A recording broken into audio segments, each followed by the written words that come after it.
suis en train de relire ce que j'ai commencé il y a 2 ans. C'était génial. Je me dis, ah, c'est moi qui écris ça. Ah, c'est super. J'ai oublié ce que j'avais écrit, c'est trop beau. C'est sympa de se redécouvrir en même temps. Je me kiffe. Moi, quand je me relis, c'est nul.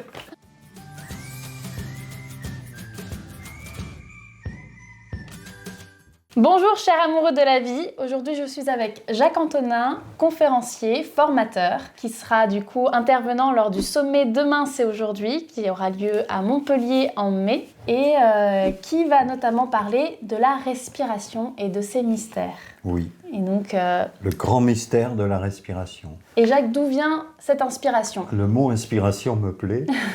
Et en fait, il y a plein de petits détails qui ont fait que je me suis attaché à l'importance de la respiration. Et notamment quand j'étais ado, où j'ai participé à du sport de haut niveau, puisque j'ai fait le championnat de France en 1967, pas d'aujourd'hui. Ah oui, championnat Ouais. de France de quoi ? De cross. De cross. Ouais. C'était sympa, c'était en Normandie, je crois. Bien Et, sportif en plus. et oui, et donc j'avais constaté qu'avec un bon réglage de la respiration, avec la foulée, on arrivait à courir pendant des heures, enfin des heures peut-être pas, sous forme intensive non, mais avec une respiration d'entretien, eh bien j'avais l'impression d'être nourri en courant, quoi, en gros. Et donc tu parles beaucoup de la respiration, de son lien avec l'âme. Alors d'abord, comment tu définirais l'âme ? Alors effectivement, l'âme, pour moi, c'est une entité spirituelle, métaphysique, qui est immortelle et qui nous anime le temps de l'incarnation. Donc là, on rentre après dans une vision d'un monde qui se régénère par l'incarnation, le départ, le retour, etc., etc. Donc ça, c'est une vision de l'âme, de l'utilisation ou du moins de la manifestation de l'âme dans un corps physique incarné et qui est en lien avec l'élément air. Et c'est pour cette raison que je pense que l'animation de l'enfant se fait au moment où l'âme pénètre le corps physique, où l'animation, l'autonomie de l'enfant arrive à ce moment-là, à la première inspiration. D'accord. Et l'âme, c'est le sang. Le sang, pour moi, c'est de l'âme liquide. Et beaucoup de cultures sont en accord avec cette vision. Et c'est le grand mystère, justement, c'est d'où vient le sang. Donc là, on ne va pas aborder ça parce que j'en parlerai, parce qu'il faut rentrer dans des détails métaphysiques en cours de la conférence. Mais le lien de l'âme, de l'enfant et de la maman, c'est le sang. Donc c'est un lien énergétique, c'est les différents champs d'énergie, les champs morphogénétiques qui fait que l'enfant, tant qu'il est dans le ventre de la maman, il est animé par l'âme de la maman. Et son âme de l'enfant est là en tant que crustateur, en tant qu'observateur, en tant que s'assurer que tout se passe bien. Et l'enfant devient autonome au moment où il sort du ventre de sa maman et que son âme incarne le corps physique. C'est l'élément air qui va apporter cette... Oui, alors l'élément air, on va dire, si on repart il y a 5 siècles avant notre ère, on retombe sur les grands philosophes et scientifiques à l'époque qui étaient tous en contact avec la nature. Donc il faut repartir avec Thalès qui croyait que l'origine venait de l'eau. Et puis progressivement on s'est rendu compte que l'origine, ce qu'on appelle l'origine, c'est-à-dire tous les éléments, venait de l'air, et c'est à partir de là que progressivement on a compris que l'air est à l'origine de tous les éléments qui vont découler, c'est-à-dire le feu, le liquide, l'eau et le solide, la terre. Les 4 éléments sont issus de l'air. Et après, il faut voir comment on en est arrivé maintenant à une méconnaissance de tout ça, et où on n'a pas compris l'importance de l'air, qui est notre élément de base nourricier. Et donc nous, à travers la respiration, on va se connecter à cet élément-là. Oui. Et comment tu définirais la respiration ? Qu'est-ce qui se passe Alors, en plus ? je m'appuie sur une phrase qu'on retrouve sur des livres très anciens, puisqu'on le retrouve d'ailleurs dans les manuscrits de la mer morte. C'est tous les mystères de l'infini sont cachés dans l'instant qui sépare l'inspiration de l'expiration. C'est beau.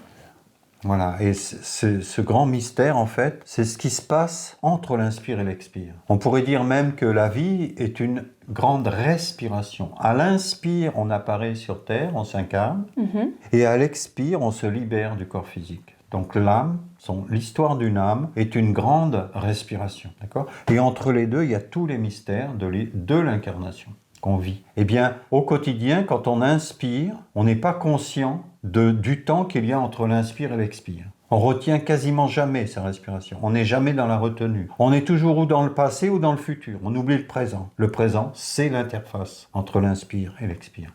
La conscience de ce que je suis. C'est ça, le grand mystère de la respiration. Ouais.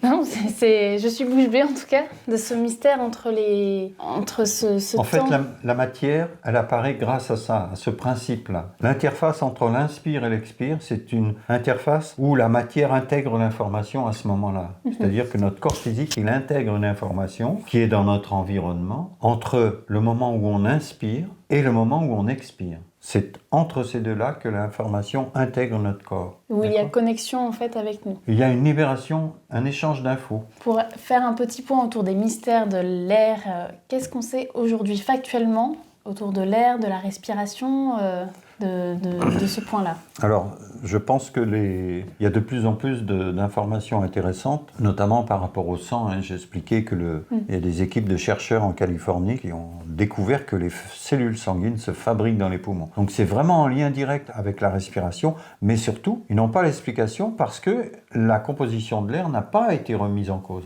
Et c'est le fait d'avoir une meilleure approche sur la composition de l'air qui permet d'expliquer tout ça. Or, l'air lumineux, on pourrait dire que c'est un mélange gazeux dans lequel il y a tout ce qu'il faut pour nourrir la vie sur Terre. Sauf qu'on a éliminé l'essentiel. Quand je dis ça, je parle de l'essence du ciel, puisqu'on a enlevé les photons. On a enlevé l'énergie extraordinaire qui est l'énergie électrique, différence de potentiel entre deux espaces, et on a considéré que 78% de cet air servait à rien, puisqu'on l'a baptisé azoé, absence de vie. C'est dramatique. Donc il faut revoir cette composition. À la place d'azote, on pourrait parler de prosote.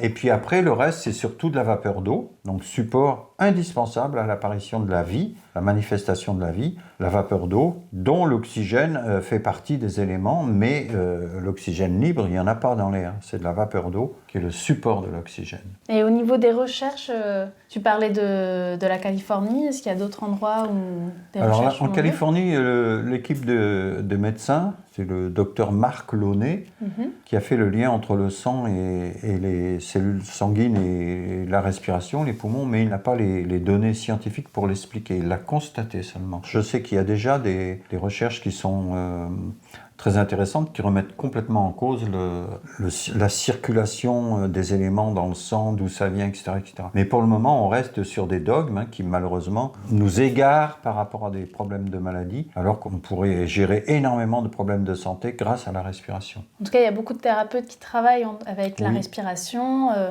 Je connais le breathworking, je crois, qui vient des États-Unis. On pourra approfondir un petit peu plus la respiration. Oui, on va en parler. On va parler en cours de conférence, parce que là, si on rentre dans les détails, on ne va pas y aller. Normal. En tout cas, pour en connaître plus, donc c'est au sommet Demain, c'est aujourd'hui, en mai, à Montpellier, avec Jacques Antonin. Merci. À bientôt. À bientôt.